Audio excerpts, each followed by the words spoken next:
Hello everyone, welcome to my YouTube channel. मैं आलोक वर्मा, प्रवक्ता भूगोल। आज आप सभी के लिए पीजीटी भूगोल का एक प्रैक्टिस सेट लेकर हाजिर हूँ। बहुत अच्छे प्रश्न हैं, अच्छे से इनको सॉल्व करिए। आज कई दिनों के बाद प्रैक्टिस सेट ले आ पाया हूँ और कोशिश करूँगा और आपको अच्छे प्रश्न दे पाऊँ। पहला प्रश्न देखिए, स्थल मंडल किससे बना है? जो हमारा स्थल मंडल है यह किससे बना है, इसमें क्या क्या शामिल है? प्रश्न सिंपल है, लेकिन अगर आपने जरा सी चूक की तो गलत भी हो सकता है। स्थल मंडल किससे बना है? ऑप्शन आपके समक्ष हैं। आंसर क्या होगा देखिए, यहाँ पर आंसर क्या होगा? सी, भूपर्पटी एवं मेंटल का ऊपरी भाग।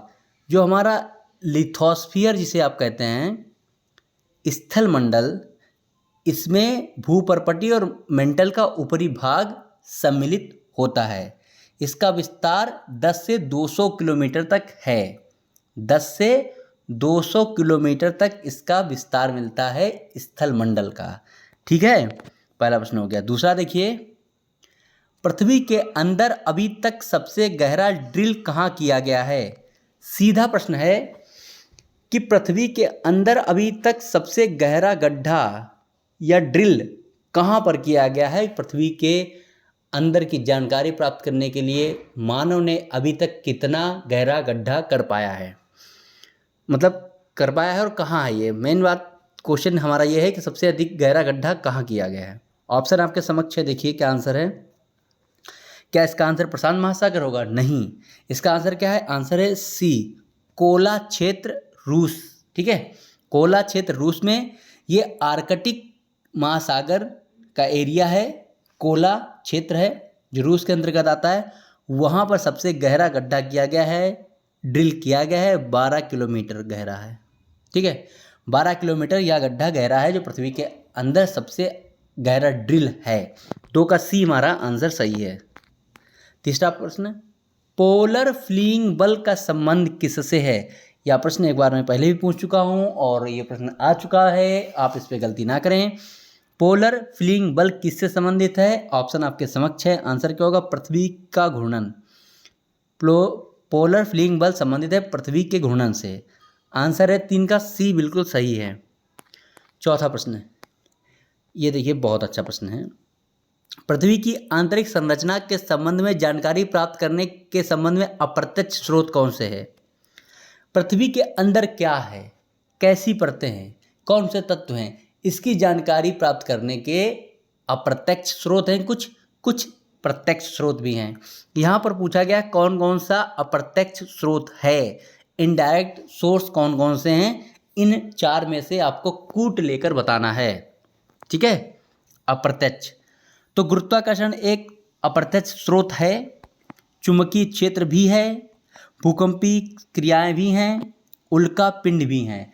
पृथ्वी की आंतरिक संरचना की जानकारी के अप्रत्यक्ष स्रोत, यानी यहाँ पर हमारा आंसर है डी। ये सभी पृथ्वी की आंतरिक संरचना को जानने के अप्रत्यक्ष स्रोत हैं।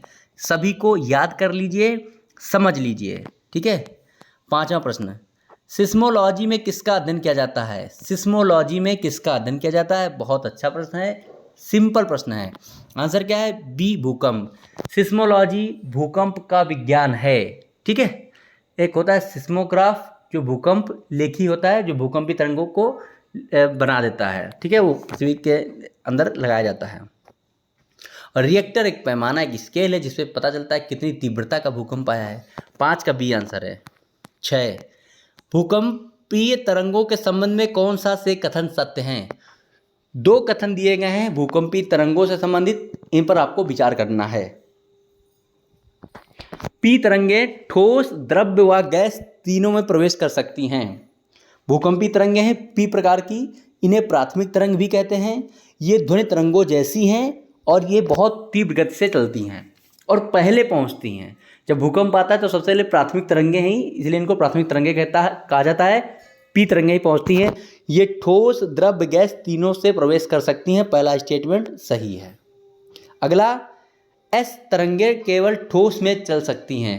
एस प्रकार की तरंगे जो हैं वो ठोस में ही चल सकती हैं। एस प्रकार की तरंगे केवल ठोस में ही चल सकती हैं। दोनों स्टेटमेंट सही हैं।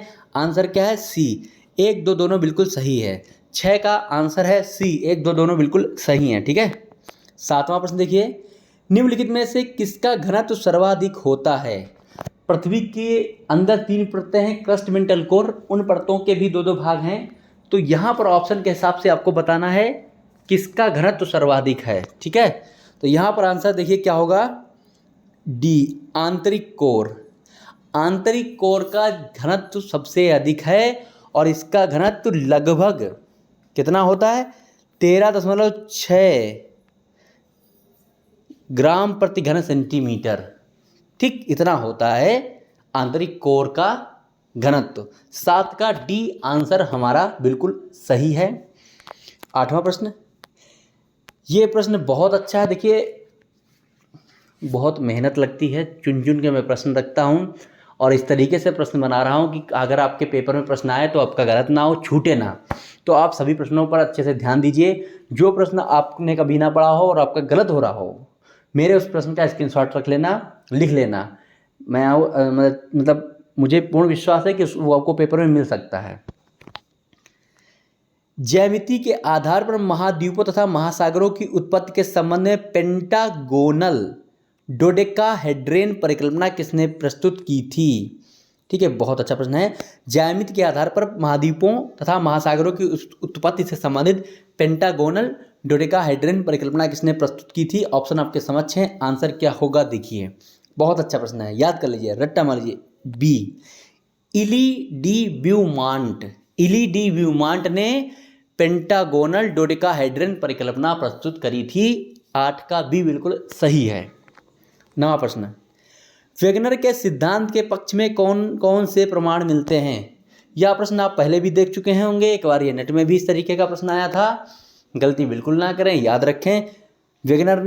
अल्फ्रेड वेगनर ने अपना महाद्वीपीय सिद्धांत दिया था, 1912 में दिया था। इसके संबंध में कौन कौन से प्रमाण मिलते हैं देख लीजिएगा। जिग्सा फिट मतलब दोनों, मतलब सभी टुकड़े पृथ्वी के जो महाद्वीप उनके टुकड़े सभी आपस में जुड़ जाते हैं, जिसको जिग्सा फिट कहते हैं। पर्वतों के क्रम में समानता मिलती है, बिल्कुल सही। वनस्पति अवशेषों में समानता, यह भी बिल्कुल सही है। ग्रीनलैंड का पश्चिम की ओर खिसकना, यह भी सही है। 1920 के आसपास तक ग्रीनलैंड पश्चिम की ओर खिसक रहा था, लेकिन अभी नहीं खिसक रहा, लेकिन फिर भी इसे इसमें रखा गया है साक्ष्य में, तो ये भी सही है। आंसर क्या है, डी, सभी। 9 का आंसर है डी, सभी यहाँ पर सही हैं। 10वां प्रश्न, निम्नलिखित में से कौन एक प्लूटोनिक सेल है? बहुत अच्छा प्रश्न, ये चीज़ें आप जानते चलिए। निम्नलिखित में से कौन एक प्लूटोनिक सेल है? प्लूटोनिक शब्द प्लूटो से आया है, जिसका अर्थ होता है वही जो देवता हैं प्लूटो, उनका अर्थ है बहुत डीप में, गहरे पाताली परतें, सेलें। तो यहाँ पे प्लूटोनिक सेल कौन सी? सीधे याद कर लीजिए, ग्रेनाइट।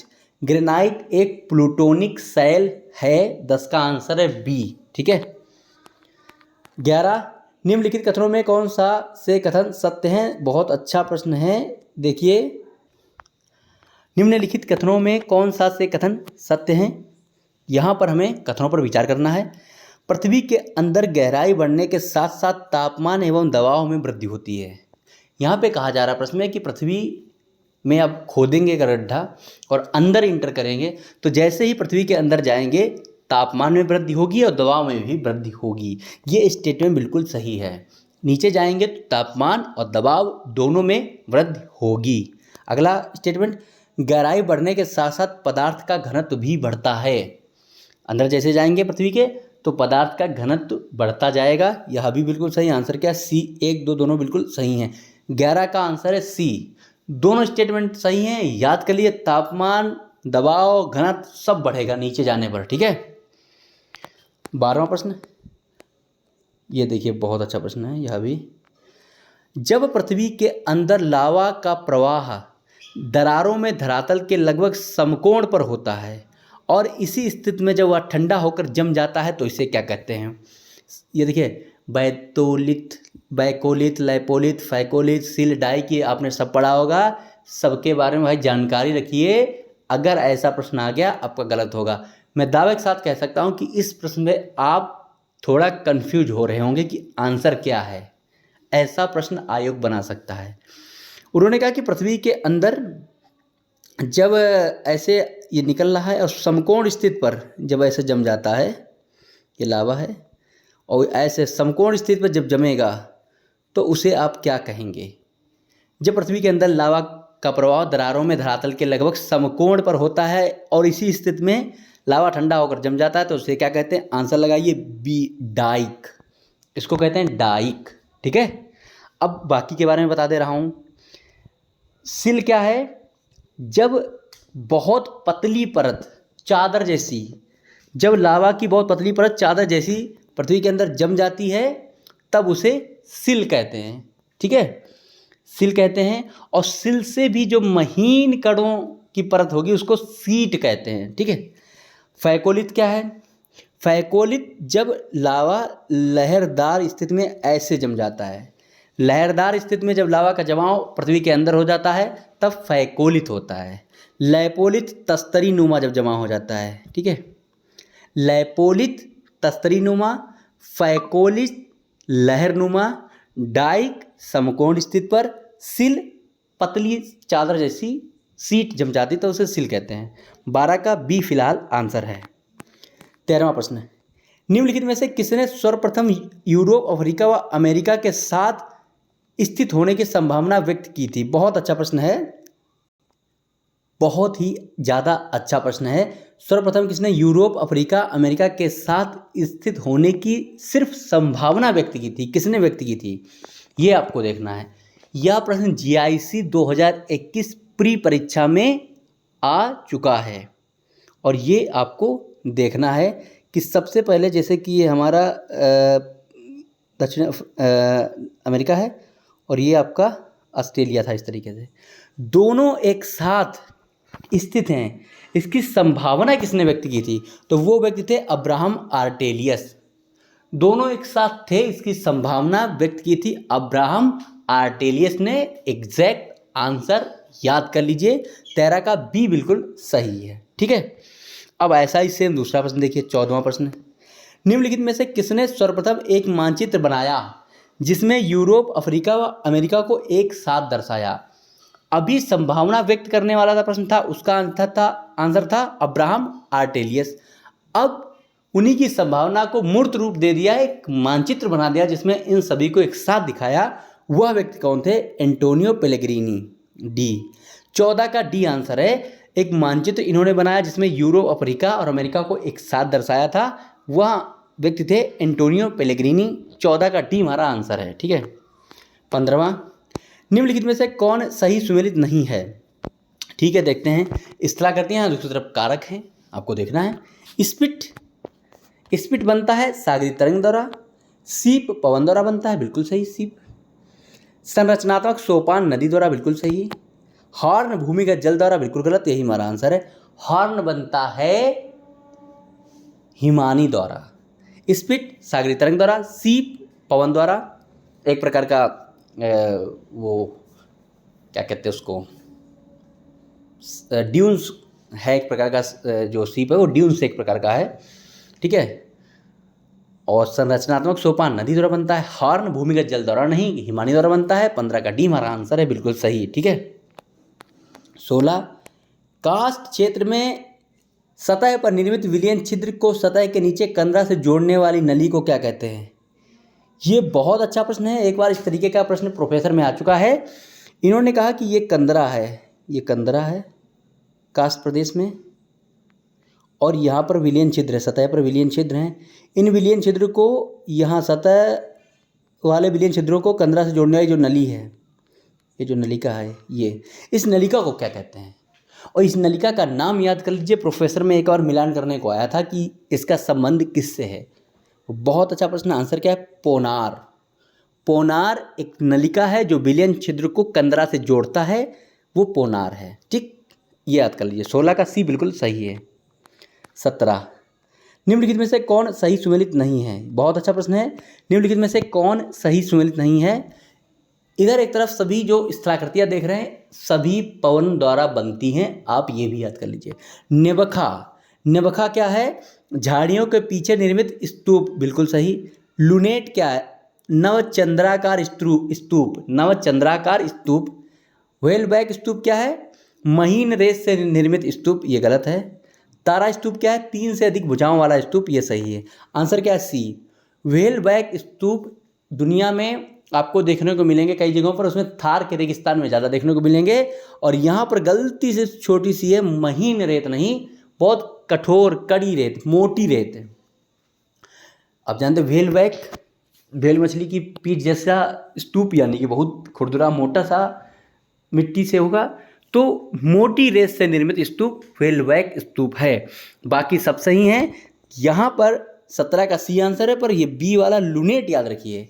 लुनेट एक नवचंद्राकार स्तूप को कहते हैं, यह पवन द्वारा बनता है। यह भी एक बार मिलान में आया था कि पवन से संबंध किसका है, लुनेट का। ये सब इसीलिए डाला है यहाँ पर मैचिंग में मैंने, ताकि सब कुछ आपको याद रहे। तो आंसर क्या है यहाँ पर, सी, महीन की जगह बड़ी रेत, मोटी रेत, ठीक है, से निर्मित स्तूप व्हेलबैक स्तूप कहलाता है। 17 का सी हमारा आंसर है। 18, निम्नलिखित में से किसका संबंध परहिमानी से नहीं है। निम्नलिखित में से किसका संबंध परहिमानी से नहीं है। परहिमानी से बनने वाली इस तरह कृतियाँ भैया याद कर लीजिए, एक एक गलती बिल्कुल ना करें, मिलान में आए तो गलत आपका नहीं होना चाहिए। गिरिका परहिमानी से संबंधित है, पल्सा परहिमानी से, पिंगो परहिमानी से, अरेत इसका आंसर है। 18 का आंसर अरेत है, क्योंकि अरेत जो शिला करती है वो भूमिगत जल द्वारा, मतलब जल द्वारा काष्ठ प्रदेश में बनती है, और इस तरीके की कंघी नुमा एक आकृति बन जाती है, जिसे अरेत कहते हैं। चूने वाली क्षेत्रों में ये इस तरह आकृति बनती है, अरेत। तो परहिमानी का संबंध नहीं है अरेत से, बाकी सभी परहिमानी द्वारा बनी इस आकृतियाँ हैं। पल्सा असिस्टेंट प्रोफेसर GDC 2021-22 में जो पेपर था उसमें पूछा गया था पल्सा का संबंध किससे है। तो गिरिका, पल्सा, पिंगो का संबंध परहिमानी से है। 18 का टी हमारा आंसर है, अरेत इससे संबंधित नहीं है। 19, निम्नलिखित कोयला क्षेत्रों में कौन मध्य प्रदेश का नहीं है। बहुत अच्छा प्रश्न है। निम्नलिखित कोयला क्षेत्रों में से कौन एक मध्य प्रदेश का नहीं है। सुहागपुर मध्य प्रदेश का है, याद कर लीजिए, रट्टा मार लीजिए, कई बार ये आ चुका है। सिंगरौली कोयला क्षेत्र, ये उत्तर प्रदेश और मध्य प्रदेश दोनों जगह है, ठीक है। इसका एक क्षेत्र है, एरिया, लेकिन बीच में बॉर्डर पर जाता है 2 स्टेट का। तो सिंगरौली कोयला क्षेत्र उत्तर प्रदेश में भी हल्का सा एरिया है, और ज़्यादातर एरिया मध्य प्रदेश में सिंगरौली कोयला क्षेत्र का। पत्थरखेड़ा, याद कर लीजिए, मध्य प्रदेश में ही है। आंसर क्या है, तालचेर। तालचेर कोयला क्षेत्र उड़ीसा में है।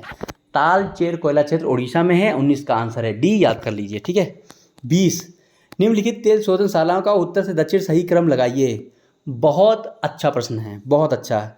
आपको इन तेल शोधनशालाओं का उत्तर से दक्षिण सही आपको क्रम लगाना है। तो यहाँ पे ऐसे देख लीजिए, सबसे पहले मैं लोकेशन बना देता हूँ। मथुरा M, बरौनी ये B, जामनगर ये J, कोयली का ये K, ठीक है। बरौनी आप यहाँ पर समझे, यहाँ पर, ठीक है, मथुरा यहाँ पर। तो सबसे पहले उत्तर से दक्षिण लगाना, सबसे पहले क्या आएगा, मथुरा। मथुरा है 3 नंबर पर, 3 ले लीजिए। उसके बाद यहाँ पर रहेगा 1 बरौनी, उसके बाद जामनगर 4 नंबर, और सबसे लास्ट में सबसे दक्षिण में क्या है, कोयली 2। तो 3, 1, 4, 2 आंसर क्या है, डी। ये लोकेशन वाला प्रश्न इस तरीके से पढ़ाई करिए, तभी आपको सफलता मिलेगी, ऐसा प्रश्न आएगा। तो निम्नलिखित तेल शोधनशालाओं का उत्तर से दक्षिण सही क्रम क्या होगा। सबसे पहले मथुरा, फिर बरौनी, फिर जामनगर, फिर कोयली। आंसर है डी, ठीक है। 21वां प्रश्न, नाथपा झाकरी परियोजना किस नदी पर है। सिंपल प्रश्न है, आप आराम से कर सकते हैं। नाथपा झाकरी परियोजना किस नदी पर है, बहुत अच्छा प्रश्न है। आंसर है सी, नाथपा झाकरी परियोजना किस नदी पर है, सतलज नदी पर। आजकल सतलज नदी, ये सभी नदियाँ पंजाब की मिलकर पंजाब में बहुत तबाही मचाए हुए हैं, बहुत ज़्यादा बाढ़ लेकर आई हैं, भगवान उनकी सबकी मदद करें। तो यहाँ पर फिलहाल 21 का आंसर है सी। 22वें का आंसर, ये भी बहुत अच्छा प्रश्न, एक बार आ चुका है यहाँ पर। NTPC का गैस आधारित विद्युत केंद्र कवास किस राज्य में है। कवास के बारे में आ चुका है एक बार। तो गैस आधारित विद्युत केंद्र कवास किस राज्य में है, आंसर क्या होगा, देखिए बहुत अच्छा है, बी, गुजरात। कवास है गुजरात में, ठीक है। राजस्थान में कौन सा है, अंता गैस आधारित विद्युत केंद्र है। उत्तर प्रदेश में औरैया है, ददरी है, ठीक है, ये हो गया। तो यहाँ पर 22 का बी आंसर है, कवास है गुजरात में। 23, national thermal power corporation limited यानी NTPC की स्थापना किस वर्ष की गई। ये भी इंपॉर्टेंट हो जाता है जब आपको ऊर्जा भारत में ऊर्जा के जो क्षेत्र हैं, ऊर्जा संसाधन है, वो पढ़ेंगे तो ये भी इम्पोर्टेंट हो जाता है कि एनटीपीसी की स्थापना भी पूछी जा सकती है। तो एनटीपीसी की स्थापना हुई थी 1975 में, 1975 में, ठीक है। 23 का सी हमारा आंसर है। 24 देखिए, निम्नलिखित में से किस बंदरगाह का पृष्ठ प्रदेश, अब देखिए यहाँ पर परिवहन वाला, भारत परिवहन वाला पोर्शन है, चैप्टर में है, इससे ऐसे प्रश्न बन सकते हैं, तो आपको पता होना चाहिए। निम्नलिखित में से किस बंदरगाह का पृष्ठ प्रदेश दिल्ली, हिमाचल प्रदेश, जम्मू कश्मीर तक फैला है।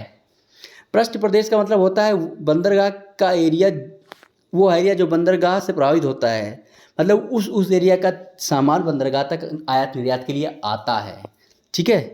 तो किस बंदरगाह का पृष्ठ प्रदेश दिल्ली, हिमाचल प्रदेश, जम्मू कश्मीर तक फैला है, तो क्या आंसर होगा?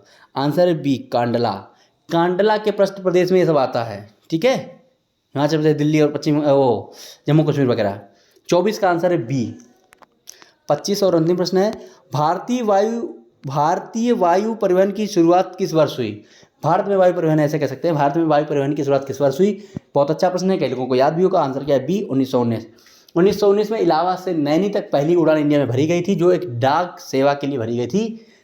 तब से भारत में वायु परिवहन की शुरुआत हुई थी। 25 का बी हमारा आंसर है। ठीक है, पढ़ते रहिए, मस्त रहिए और प्रैक्टिस करते रहिए। बहुत कम समय मिल पा रहा है, अपनी भी लाइफ में बिजी रहता हूँ, तो फिर भी कोशिश करूँगा आपको प्रैक्टिस सेट देने की। धन्यवाद।